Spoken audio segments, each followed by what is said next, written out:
Today, one of the challenges of getting married, and one thing that actually discourages some youth from going and proposing, is the heavy cost of weddings.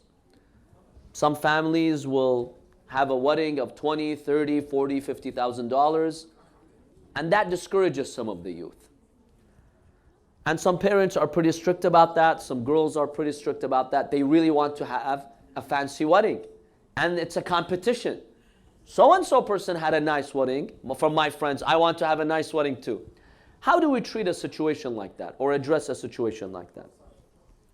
First of all, my dear brothers and sisters, I want parents and the youth to know that having a fancy wedding does not guarantee happiness for your marriage. It's a one-night event. It's not going to make your akhlaq any better, your religion any better. It's not going to bring you closer to your husband. It's not going to give you better children. So you have to look at the pros and the cons. What are the pros? What are the cons? Is it really worth it to put the guy in hardship and to spend all that money? These days, people who plan for their weddings, on average, how long do they take to plan for their wedding? Months. 6 months, 8 months, 10 months, sometimes a year.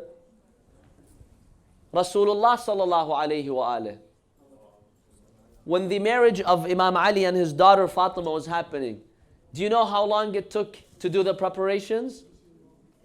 No, not 3 months.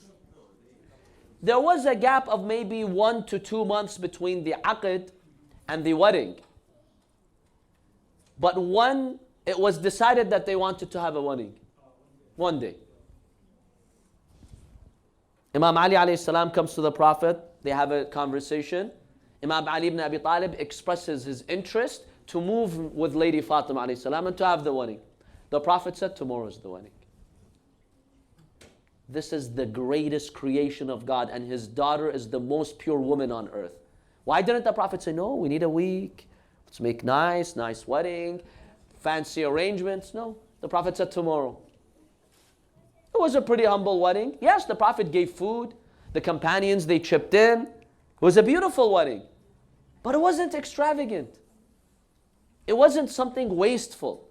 Today, unfortunately, my dear brothers and sisters, many of these weddings are wasteful weddings. You could use that money for a better purpose. Instead of spending $50,000 on that wedding, put that on a down payment, own a house. Do something for the future of your children and their education. Is it really worth it for 3 hours to spend $50,000? It will be over. It's not going to make you a better person. And the fancier these weddings, the more violation of God's law. The fancier the bands become, and the dancing, and the music. And then some people, they come and say it, come on, it's just one night. It's my wedding night. Why don't you want me to have fun on my wedding night? So what if there's some dancing, some music? You know what's interesting about this question? I say to these brothers and sisters, that first night of your wedding, you're starting a new chapter. Do you want to start your new marital life in God's obedience or disobedience? You want to live for the next few decades seeking Allah's barakah, rizq and blessings, and you start that day violating His law? I don't understand that mentality.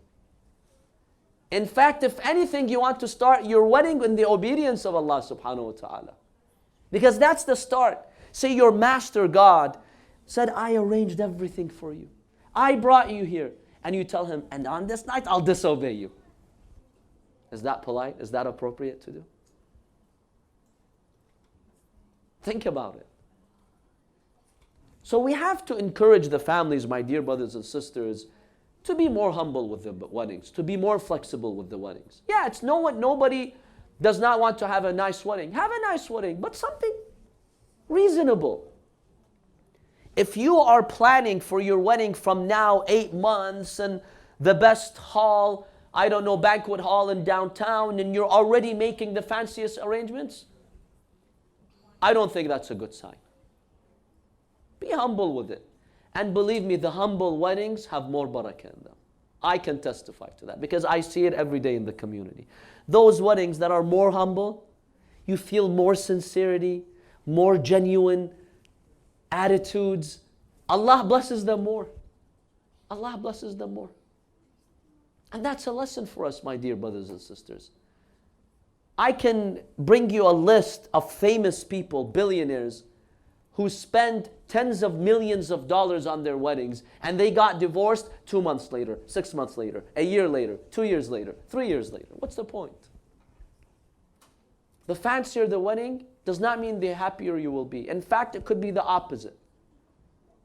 So let's keep that in mind, my dear brothers and sisters. Be humble. If you follow Rasulullah sallallahu alaihi wasallam, remember, the Prophet planned 1 day before. Okay, it's not possible in this era. You need to book somewhere. A month before, 2 months before. Keep it simple. The more simple it is, the more Allah subhanahu wa ta'ala will send His barakah to you.